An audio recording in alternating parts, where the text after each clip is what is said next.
Hello दोस्तों, आज आप लोग को हम क्लास 10th केमिस्ट्री का ऑब्जेक्टिव क्वेश्चन जो इम्पोर्टेंट 50 क्वेश्चन होगा वो हम करवाएंगे आप लोग को।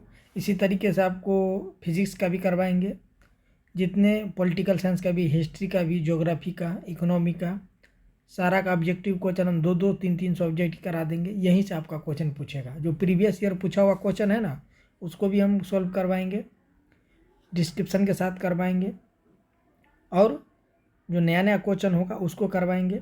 जो भारतीय भवन का है फिजिक्स, केमिस्ट्री, बायोलॉजी, सारा से करवाएंगे। हिस्ट्री, ज्योग्राफी, पॉलिटी इसका भी करवाएंगे। मतलब जितने भी सब्जेक्ट है ना, मैथ का भी जितने भी सब्जेक्ट है सबका ऑब्जेक्टिव करवा देंगे अभी। तो आप लोग देखिएगा, क्वेश्चन यही चल रहेगा। जो पिछले साल का पूछा हुआ उसका एनालिसिस भी हम करवाएंगे, ठीक है।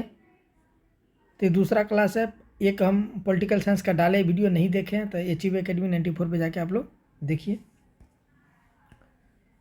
पहला क्वेश्चन देख लीजिए। रासायनिक अभिक्रिया एवं समीकरण। रासायनिक अभिक्रिया में क्या होता है? रासायनिक अभिक्रिया में क्या होता है मतलब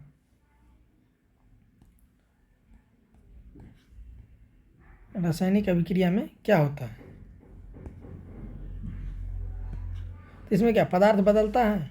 रासायनिक अभिक्रिया में क्या होता है? पदार्थ बदलता है, ताप हमेशा घटता है, द्रव्यमान बदलता है, प्रकाश नहीं होता है। ये तो होगा नहीं दोस्तों। देखिए, ताप हमेशा घटता है, रासायनिक अभिक्रिया में क्यों ताप घटेगा? कोई मतलब ही नहीं है। ये घटता नहीं है तो ये नहीं होगा। द्रव्यमान बदलता है, इसका द्रव्यमान का कोई मतलब, प्रकाश का कोई मतलब नहीं, तो क्या होगा? ए हो जाएगा आंसर। समझ गए? रासायनिक अभिक्रिया में क्या होता है? पदार्थ बदलता है।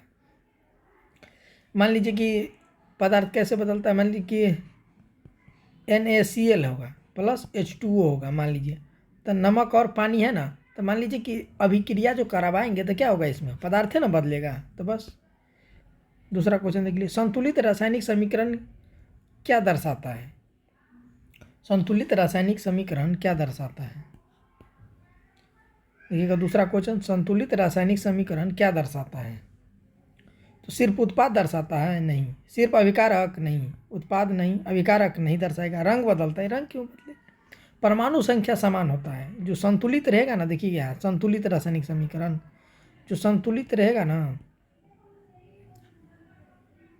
जो संतुलित रहेगा ना, ये वो क्या करेगा? परमाणु संख्या समान रहेगा इसमें। तो सही हो जाएगा सी, परमाणु संख्या समान रहेगा। NaOH सोडियम हाइड्रोक्साइड, NaOH को क्या बोलते हैं? NaOH को क्या बोलते हैं? Sodium hydroxide. और HCl को हाइड्रोक्लोरिक अम्ल। HCl को क्या बोलते हैं? हाइड्रोक्लोरिक अम्ल। तो HCl सोडियम हाइड्रोक्साइड और HCl मिलके क्या बनाएगा? तो NaCl मतलब नमक और पानी, नमक और प्लस पानी बना देगा। तो समझ गए? इसी टाइप से आपको छोटा छोटा ऑब्जेक्टिव पूछता है, ऐसा नहीं कोई बड़ा बड़ा ऑब्जेक्टिव पूछता है। ये ऐसे पूछता है। देखिए, कौन सी अभिक्रिया उभय विस्थापन अभिक्रिया है? कौन सी अभिक्रिया, चौथा का, कौन सी अभिक्रिया उभय विस्थापन अभिक्रिया है?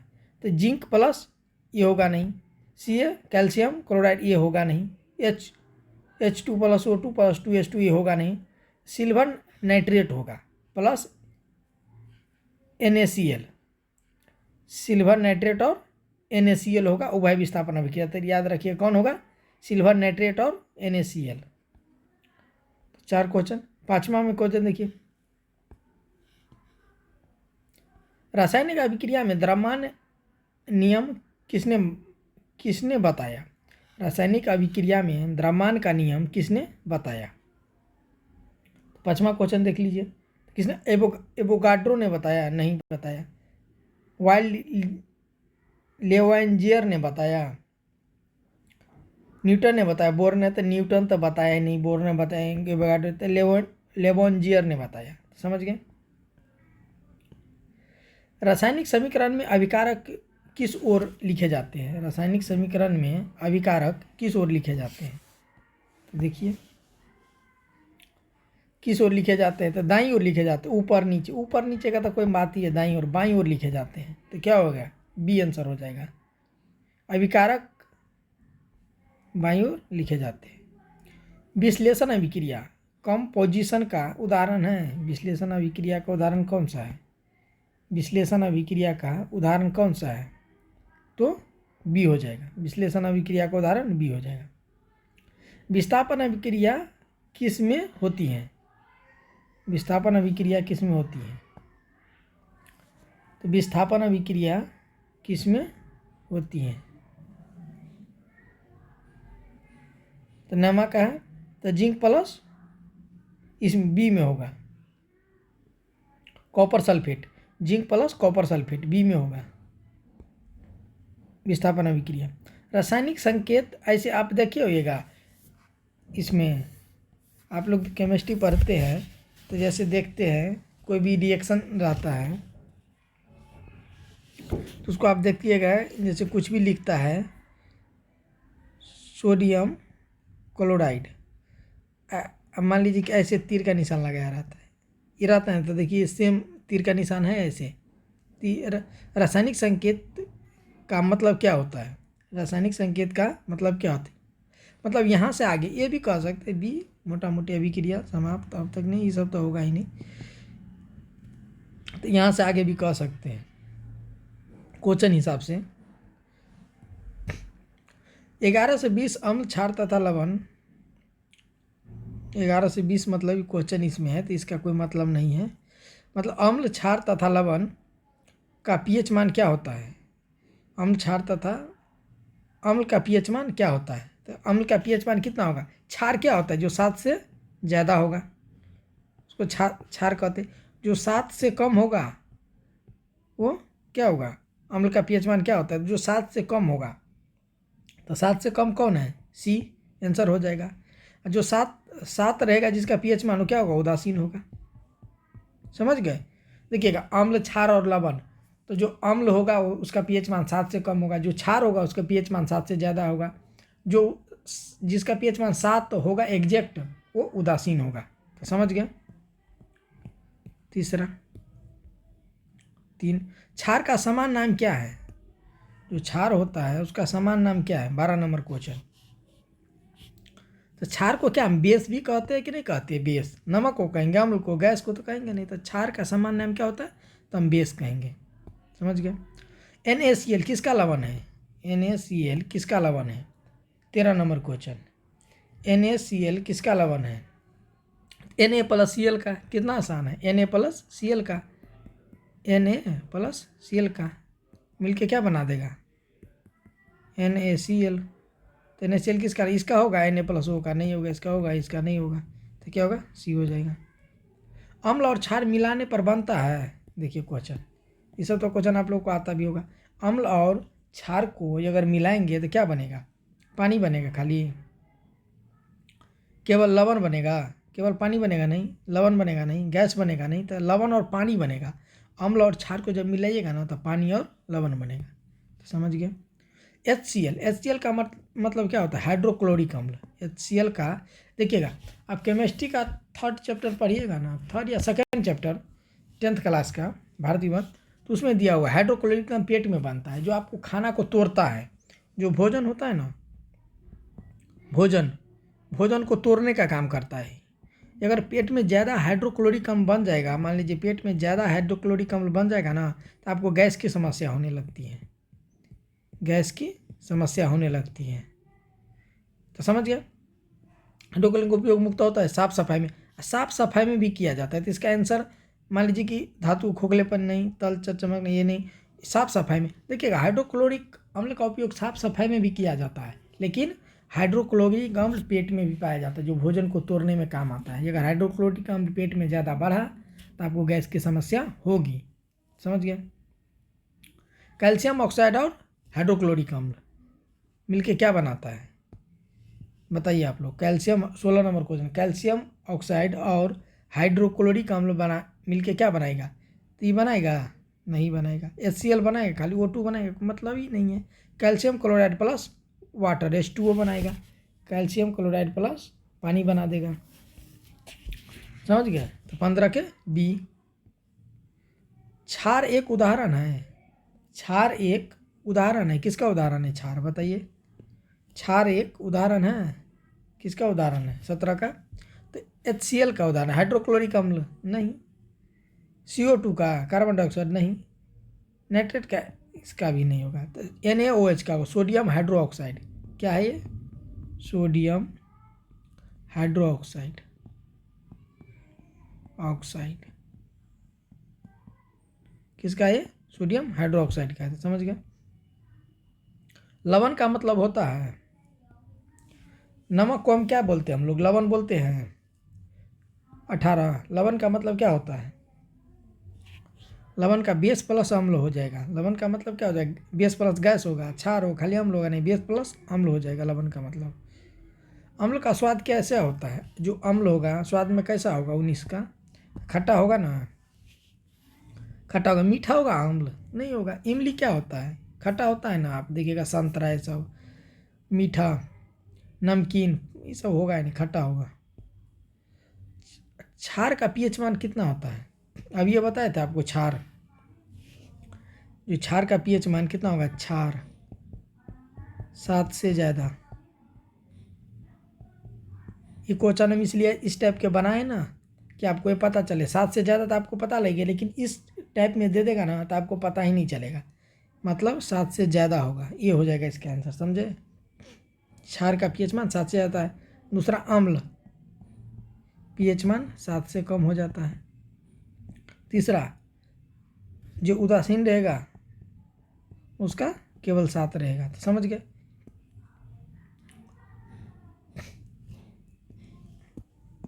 ये 20 से 30 तक ही कुछ है नहीं, क्वेश्चन नंबर है, तो इसको आप लोग ध्यान में दीजिएगा। धातु और अधातु, धातु चीज़ों में कौन नहीं आता है? धातु एवं अधातु, धातु चीज़ों में कौन नहीं आता है? धातु की चीज़ में कौन नहीं आता है? तांबा क्या धातु है? सोना धातु है। ऑक्सीजन, लोहा धातु है। तो कौन नहीं हो जाएगा? 21 का सी, ये नहीं हो जाएगा। तो आंसर कौन हो जाएगा? सी हो जाएगा। इसका आंसर क्या हो जाएगा? आंसर सी हो जाएगा। कौन? तांबा धातु है ना, सोना धातु है, लोहा धातु है, ऑक्सीजन धातु नहीं है, तो आंसर सी हो जाएगा। सोना किस प्रकार का पदार्थ है? सोना किस प्रकार का पदार्थ है? तो सोना किस पदार्थ का पता है? अम्ल धातु है, गैस है, तरल नहीं, धातु है भाई सोना। सोना ऐसा धातु है जिसको आप पीट कर 1 ग्राम सोना को 2 मीटर लंबा तार बनाया जा सकता है। तो सोचिए, धातु है ना। हाइड्रोजन गैस किस अभिक्रिया से मिलती है? हाइड्रोजन गैस किस अभिक्रिया से मिलती है? तो आप लोग पढ़े भी होंगे। Hydrogen gas zinc plus HCl से मिलती है। जिंक प्लस HCl से मिलती है, हाइड्रोक्लोरिक अम्ल से। समझ गए। धातु का एक गुण है, धातु का एक गुण है, धातु नाजुक, टूटना, धातु टूटता है, पारदर्शी नहीं, विद्युत चालक होता है। विद्युत का चालक होता है ना, विद्युत का चालक होता है। मान लीजिए कि अति लोहा है, लोहा में विद्युत का चालक होगा ना जी। ये स्टील, इसमें विद्युत का चालक हो ना, जैसे आप तांबा, से विद्युत का चालक होगा ना। तो धातु क्या है? विद्युत का चालक। अधातु का ये गुण होता है, चमक होती है धातु में। धातु में चमक नहीं पाया जाता, तो विद्युत का चालक नहीं होगा। ये ढला हुआ होता है, नहीं भाई, ढला हुआ नहीं होगा। डी होगा, नरम होता है धातु। अधातु नरम होता है, तो क्या हो जाएगा? डी हो जाएगा आंसर। धातु और अधातु का मुक्त अंतर होता है। अधातु है दोस्तों ये, एक सेकेंड,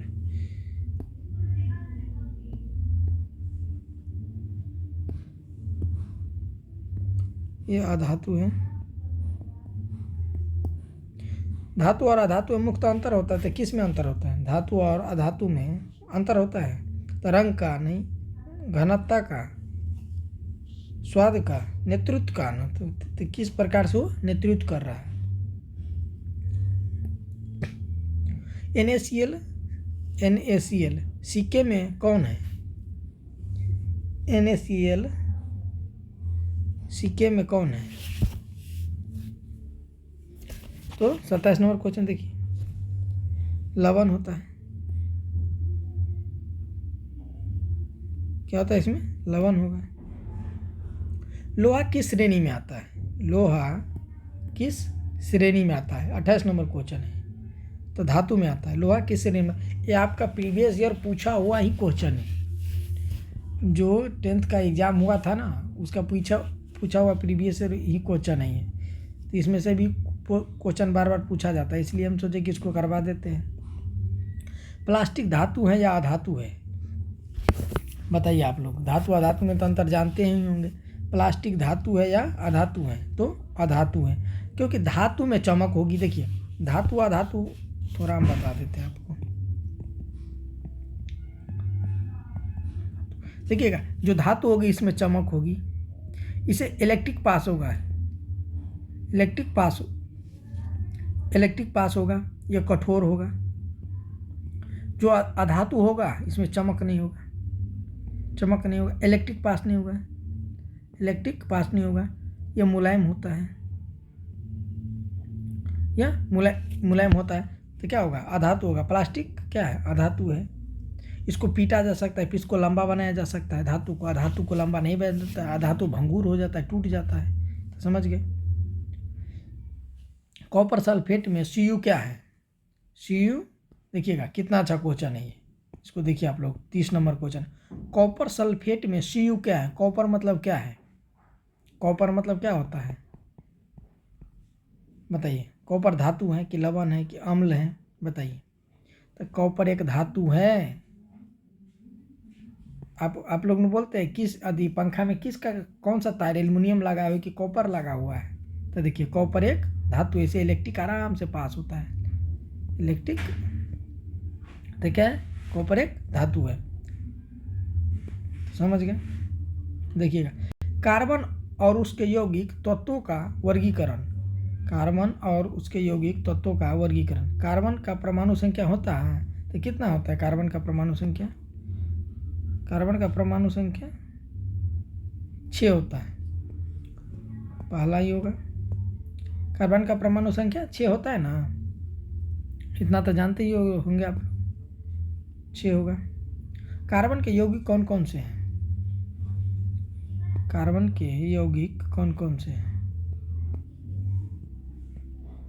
32 नंबर क्वेश्चन देखिएगा। कार्बन के यौगिक कौन कौन से हैं। O2 है, H2 है, N2 है, नहीं CO2 है, कार्बन डाइऑक्साइड। कार्बन के यौगिक कौन से, कार्बन डाइऑक्साइड, ये हो जाएगा। CO2 किसके लिए जिम्मेदार है, CO2 कार्बन डाइऑक्साइड किसके लिए जिम्मेदार है। तो पाचन के लिए, जलवायु परिवर्तन के लिए, ध्वनि के लिए, प्रकाश के लिए, किसके लिए बताइए। जलवायु परिवर्तन। आप सुने होइएगा कि कार्बन डाइऑक्साइड की मात्रा बढ़ने से जलवायु परिवर्तन हो रहा है। मान लीजिए मौसम में तापमान अगर में वृद्धि होगा, तो मान लीजिए ग्लेशियर पिघलेगा, तो क्या होगा, ग्लेशियर अगर पिघलेगा तो जलवायु परिवर्तन होगा कि नहीं। ग्लेशियर पिघलेगा तो जलवायु परिवर्तन होगा, स्वाभाविक सी बात है। होगा कि नहीं होगा, ऐसा है कि नहीं होगा, होगा ना। तो आगे देखिए, कार्बन का एक गुण है, तो कौन सा गुण है। एक 4 बंध बनाने की क्षमता होती है कार्बन में, ठीक है। मुलायम कठोर केवल तो नहीं, 4 बंध बनाने की क्षमता होती है। चलिए, रासायनिक तत्व किसके आधार पर वर्गीकृत होते हैं। जो रासायनिक तत्व होते हैं किसके आधार पर वर्गीकृत, रासायनिक तत्व किसके आधार पर वर्गीकृत होते हैं। 35 नंबर क्वेश्चन। तो स्वाद, स्वादहीन, रंग, आवर्त सारणी आप पहले मेंडलीफ की आवर्त सारणी। 36 नंबर क्वेश्चन। आवर्त सारणी में तत्व किसके आधार पर क्रमबद्ध किए जाते हैं, जो बनाए जाते हैं आवर्त सारणी में, तो किसके आधार पर, परमाणु संख्या के आधार पर। नाम, आयन, द्रव्यमान, परमाणु संख्या के आधार पर, तो C हो जाएगा। क्वेश्चन, CO में C और O का अनुपात है। देखिएगा, ये भी अच्छा क्वेश्चन है। 37 नंबर क्वेश्चन देखिए, CO में C और O का, C मतलब कार्बन, O मतलब ऑक्सीजन का अनुपात कितना है। 37 नंबर क्वेश्चन। तो देखिए 2:1 है, नहीं 1:2 नहीं, कोई नहीं, बराबर है। कार्बन और ऑक्सीजन में, CO में कार्बन और ऑक्सीजन अनुपात बराबर है। CaCO3